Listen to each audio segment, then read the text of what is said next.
యూనివేషన్ తోటి మరింత శక్తివంతంగా మీరు ఉంటారు. రండి. ఒలింపిక్స్కి వెళ్ళేటప్పుడు చాలామంది స్పోర్ట్స్ పర్సన్స్కి ముందస్తుగా పాత బ్లడ్ తీసుకుంటారు, తర్వాత కొత్త బ్లడ్ ఏర్పడుతుంది కాబట్టి మంచి శక్తివంతంగా ఉంటారట. ఇలాంటివి చిన్న చిన్న క్లిప్పింగ్స్, చిన్న చిన్న వీడియోలు, చిన్న చిన్న ఆడియోలతోటి నా సినిమాలకి లింకప్ చేసి, నా ఆడియో క్యాసెట్స్కి వాటికి లింకప్ చేసి నేను పంపిస్తూ అలాగా 5-6 ఏళ్ల తర్వాత ఆ ఉధృతం అందుకుంది. ఈ రోజుకి చాలా గర్వంగా చెప్పగలుగుతున్నాను. ఎక్కడ బ్లడ్ సమయానికి దొరకక చనిపోవటం అని కానీ, అండ్ రక్తదాతలు ముందుకు రాకని కానీ అలాంటి పరిస్థితి 90% లేకుండా పోయిందంటే అందులో ఎంతో కొంత నా పార్ట్ ఉందని చెప్పడం గర్వంగా. అలాగే ఐ డొనేషన్ అంటే కార్నియా ట్రాన్స్ప్లాంట్ కోసం, ఆ కార్నియా కోసం అంటే చనిపోయేటప్పుడు మనతో పాటు కాలిపోయే ఆ కార్నియా, ఆ కళ్ళు చనిపోయిన తర్వాత ఇంకొక వ్యక్తికి, ఒక ఇద్దరు వ్యక్తులకి కంటి చూపు వస్తుందంటే అంతకంటే పుణ్యం మహాకార్యం ఏముంటుంది చెప్పండి. అందుకు ఆ విషయంలో కూడా ఎంతోమందికి అవగాహన కల్పించేలాగా మళ్ళీ ఇదే పద్ధతిలో నేను ప్రమోట్ చేస్తూ ఇదే పనిగా చేస్తుంటే ఆ తర్వాత ఎన్నో మంది వాళ్ళ చనిపోయిన తర్వాత వాళ్ళ బంధువులు కార్నియా తీసుకొచ్చి నాకు అందించేవాడు. నేను ఎల్వి హాస్పిటల్కి పంపించి, ఎల్పిసోదర్ హాస్పిటల్కి చాలామందికి కంటి చూపు వచ్చేలా చేయగలిగాను.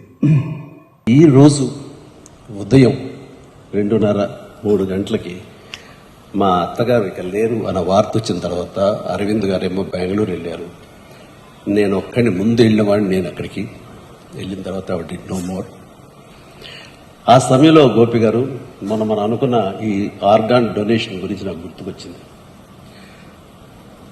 నా సెల్ ఫోన్ గుర్తుకొచ్చిన తర్వాత అంత మిడ్-నైట్ అంటే 2:00, 2:30 ఆ ప్రాంతంలో బ్లడ్ బ్యాంక్ ఫోన్ చేసి స్వామినాయుడిని నిద్రలేపి మా బ్యాంక్ వచ్చేస్తున్నాను.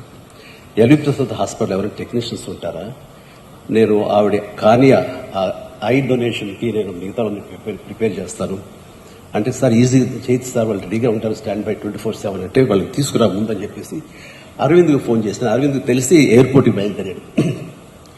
అరవింద్లు ఇవ్వాలనుకుంటున్నాను, నాకు అత్తమ్మ గారికి మా అమ్మగారికి మధ్య ఒకసారి ఒక కాన్వర్జేషన్ జరిగినప్పుడు మీరు ఇస్తారా అని అడిగాను. అన్నప్పుడు బాబు కాలి బూడిదైపోయి వస్తాం కదా, అయిపోయే దానికి చచ్చిపోయి ఉంచుకుని ఏం చేస్తాం, అలాగే బాబు నీ ఇష్టం అన్నారు. ఎక్కడ ప్లెడ్జ్ ఫామ్స్ మీద సంతకాలు పెట్టలేదు కానీ ఆ మాట నాకు ప్లెడ్జ్ లాగా అనిపించింది.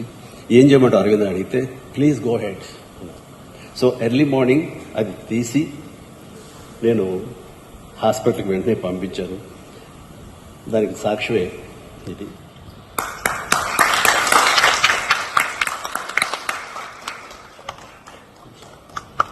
దేవుడు అనేవాడు ఎవరో ఎక్కడో లేదండి, మన మంచి మనసులో ఉంది, మన దాన గుణంలో ఉంది, ఎంతోమందిని మోటివేట్ చేసి మరి ఎంతోమందికి ప్రాణం పోయటంలో ఉంది. ఆ అవకాశం భగవంతుడు మనకి ఇచ్చాడు. భగవంతుడు స్వార్థపరుడు కాదు. నన్ను పూజిస్తేనే, నాకు అష్టోత్తరాలు చదివితేనే, నాకు వ్రతాలు చేస్తేనే, నాకు యాగాలు చేస్తేనే మేము దీవిస్తానండు. మీరు కూడా భగవంతులా కీర్తించబడతారా, మీరు చేయండి, ఇదిగో ఈ అవయవాలు ఈ విధంగా చేయండి. డాక్టర్స్ మనకు దారి చూపిస్తున్నారు. డాక్టర్స్ మనకి ఇలాంటి అవయవాలను ఇస్తే కనుక మీరు ప్రాణం పోసేవాడు అవుతారు. ప్రాణం పోసినవాడు భగవంతుడే కదరా, ప్రాణం పోసే అవకాశం మనిషికి ఉంది, మీరు దేవుడు అవుతారు అని చెప్పేసి ఆయన చెప్తుంటే ఎంతమంది అర్థం చేసుకుంటున్నారు. కాబట్టి ఇది స్ఫూర్తిగా తీసుకుని ప్రతి ఒక్కళ్ళు ఆలోచించండి. పూర్తి స్థాయిలో బ్లడ్ డోనర్స్గా చాలామంది, లక్షల మందిని, ఇందాక గోపిగా చెప్తున్నట్టుగా 25 lakhs ఆఫ్ యూనిట్స్ బ్లడ్ని కలెక్ట్ చేయగలిగాను. అండ్ ఎంతమంది లక్షల మందిని నేను ప్రాణం ఇవ్వగలిగాము అంటే కనుక మన అభిమానులకు ఆ క్రెడిట్ దక్కుతుంది, ఆ దాతలకి ఆ క్రెడిట్ దక్కుతుంది. వారిని చూసి ఎప్పుడు నేను గర్విస్తూ ఉంటాను. అలాగే ఇది కూడా ఒక ఊపు అందుకోవాలి, ఇది కూడా ఒక అవగాహన రావాలి. ఈ రోజున మనకి 2 లక్షల దాకా మనకి లివర్ ట్రాన్స్ప్లాంట్కి ఏదో రకంగా మనకు అవసరం ఉంటే బతుకుండి టిష్యూ మ్యాచ్ జరిగి ఆ ఇవ్వడానికి కోసంగా ముందుకు రాని పరిస్థితి. సరే, ఆర్థికంగా వెసులుబాటు లేదంటే అది వేరే విషయం. ఆర్థికంగా అన్నీ ఉండి డోనర్స్ దొరకగా ఇవ్వలేని పరిస్థితిలో వాడు అలాగే ప్రాణాలు పోతున్నాయి. ఇందాక డాక్టర్ని అడిగితే 2 లక్షల మంది నెసెసిటీ ఉంటే అందులో దొరకక 1,00,000 మంది చనిపోతున్నారు. ఈ ఉండే వాళ్ళలో కొద్ది మందికి 100,000 సంఖ్యలో మాత్రమే జరుగుతుంది ట్రాన్స్ప్లాంటేషన్. ఆ జరిగిన వాళ్ళు సరైన అవగాహన లేక కొంతమంది కొన్నాళ్ళు ఉండి ఆ తర్వాత మళ్ళీ కావలసిన